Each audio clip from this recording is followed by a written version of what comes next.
Hello বন্ধুরা, কেমন আছো তোমরা? আমি ভালো আছি। আজকে দেখেছো দুই শালিক সিরিয়াল? দেখোনি তো? তাহলে নাও রিভিউটা আমার থেকে শুনে নাও, আর কেমন হয়েছে আমাকে কমেন্ট করে জানিও। আজকের এপিসোডে পুলিশ ম্যাজিশিয়ানের বাড়ি এসে বলে যে অনিমেষ রায়ের কোম্পানির গয়না চুরি করে যে গাড়ি করে ম্যাজিশিয়ানের স্ত্রী, ছেলে, মেয়ে পালাচ্ছিল, সেই গাড়ির পিছন দিকে ছিল এই মুখোশটা। পুলিশ আরও বলে যে বাকি গল্পটা থানায় গিয়ে হবে, এবং সাথে এটাও বলে যে ক্রিমিনাল পুলিশকে যত বেশি দৌড় করায়, পুলিশও লকাবে তার জন্য বেশি সময় দেয়। আরও বলেন যে চলুন এবারে সপরিবারে আপনাদের জেলে ভ্রমণ করিয়ে নিয়ে আসি বলে সবাইকে নিয়ে চলে যায়। এবং রজতাবু উকিলকে বলেন যে ভালোই তো আপনি করে খাচ্ছিলেন, তাহলে সব আবার বদবুদ্ধি মাথা থেকে কোথা থেকে এলো বলে সবাইকে নিয়ে চলে যায়। ঝিলিক, আঁখি, দেবা ও গৌরবকে স্পেশালভাবে থ্যাঙ্কস জানায় এবং জোড়া দুই শালিককে আরও বাড়তি থ্যাঙ্কস জানায়। তখন ঝিলিক বলে যে আপনাকেও অনেক ধন্যবাদ আমাদেরকে বিশ্বাস করার জন্যে। এরপর পুলিশ গয়নার থলি সহ ওদেরকে নিয়ে চলে যায়। তারপর ঝিলিক আঁখির কাছে গিয়ে বলে, আঁখিকে একটু আদর করে মাথায় হাত বুলিয়ে বলে যে তোকে বলেছিলাম না যে দুই শালিক যেখানে থাকবে সেখানে সব ভালো হবে। তখন আঁখি বলে, কিসের দুই শালিক? এই কথা শুনে গৌরব, ঝিলিক, দেবা একটু অবাক হয়ে যায়। আঁখি বলে, তোমাকে আর আমাকে এক দেখতে, তাই বলছো? শোনো, দুই শালিক হতে গেলে দুজনকেই ভালো হতে হয়, দুর্ভাগ্যবশত তুমি সেটা নও। এই কথা শুনে ঝিলিক বলে, আঁখি, দেবা। তখন বলে ঝিলিক, আঁখি সব ভুলে গেছে। তখন ঝিলিক বলে, সব ভুলে গেছে? আমাকেও ভুলে গেছে আঁখি? তোর আমাকেও মনে নেই? তুই যদি আমাকে ভুলে যাস তাহলে আমাদের গল্পটা তো মিথ্যে হয়ে যাবে বোন। কেউ আর আমাদের কথা বলবে না, কেউ বলবে না একটা বৃষ্টি ভেজা রাতে ওদের দেখা হয়েছিল, একে অপরকে ওরা বুকে টেনে নিয়েছিল, নিজেদের মধ্যে সব যন্ত্রণা ভাগ করে নেওয়ার জন্যে জায়গা বদলে নিয়েছিল। সবাই আমাদের ভুলে যাবে। এই বলে ঝিলিক আঁখিকে জড়িয়ে ধরে কান্নাকাটি করতে থাকে। ঠিক সেই সময় আঁখি মনে মনে বলে, কি বলছে মেয়েটা? কি বলছে মেয়েটা? আমার সব কিছু ওলট পালট কেন হয়ে যাচ্ছে?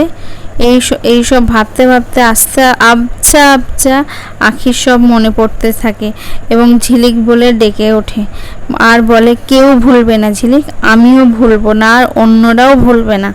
আমাদের গল্পটা সবার মুখে মুখে ফিরবে। ঝিলিক তখন বলে, মনে পড়েছে তোকে আমার? আঁখি বলে, শুধু তোমাকে নয়, সবাইকে মনে পড়েছে। এদিকে অনিমেষ ঘরে বসে পেপার পড়ছিল। সেই সময় টিভিতে হঠাৎ শুনতে পায় যে অনিমেষ রেবতী জুয়েলার্সের গহনা চুরি করে যারা চলে গেছিল, সেই গহনা উদ্ধার হয়েছে ম্যাজিশিয়ানের বুড়ি বটতলার একটা বাড়ি থেকে। সেখানে অনিমেষের দুই মেয়ে আঁখি ও পাখি এই গহনা উদ্ধারতে সাহায্য করেছে। অনিমেষের ছোট মেয়ে আঁখি ও দেবা পুলিশকে নিয়ে সেই বাড়িতে যাওয়ার জন্য সবাইকে পাওয়া গেছে। আর বড় মেয়ে ঝিলিক কথার জালে ম্যাজিশিয়ান ও রজতাবুকে আটকে রেখেছিল। এই খবর হতে হতে আরও একটা নিউজ আসে। তখন এবার রেবতীকে ডেকে বলছে, রেবতী শীঘ্রই এসো, আমাদের গয়নাগুলো উদ্ধার হয়েছে। তখন রেবতী বলে, যাক, আমাদের মেয়েদের গায়ের থেকে চোরের বদনামের দাগটা ঘুচলো। আরও একটা নিউজ দেখলো টিভিতে যে বিখ্যাত ব্যবসায়ী পিয়ার্কের ছেলেকে আমরা মৃত বলে ভেবেছিলাম, সেটাও ভুয়ো খবর। আসলে এটা একটা সাজানো ঘটনা। গৌরব কাঞ্জিলাল বেঁচে আছে। তাকে উকিল রজতাবু লাহিড়ী কিডন্যাপ করিয়েছিল ওই বিস্ফোরণের সময়ে। পুলিশ তাকেও গ্রেপ্তার করেছে। তখন রেবতী অনিমেষকে বলে যে তুমি এখন নীলিমাকে ফোন করে খবর দাও। নীলিমাকে ফোন করে অনিমেষ, আর ফোন করা দেখে নীলিমা ভাবে যে ঝিলিক আঁখি দেবার কিছু হলো নাকি, এটা ভাবতে ভাবতে ফোন ধরে বলে, হ্যাঁ অনিমেষ দা বলো, বলেন। এই বলেই নীলিমা ফোনটা ধরে বললেন, বলেন।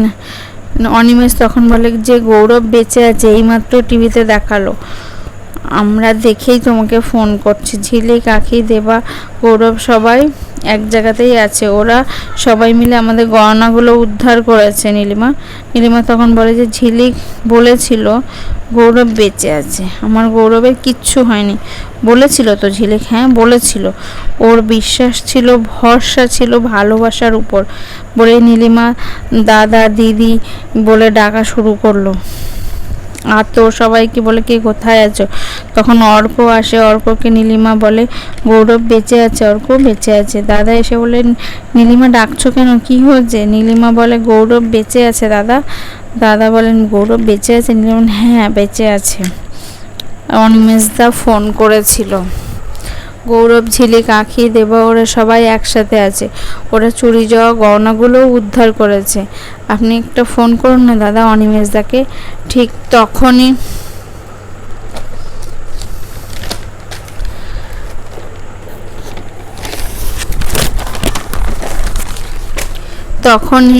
দেবা আঁখি ও গৌরব বাড়ির ভিতরে আসে।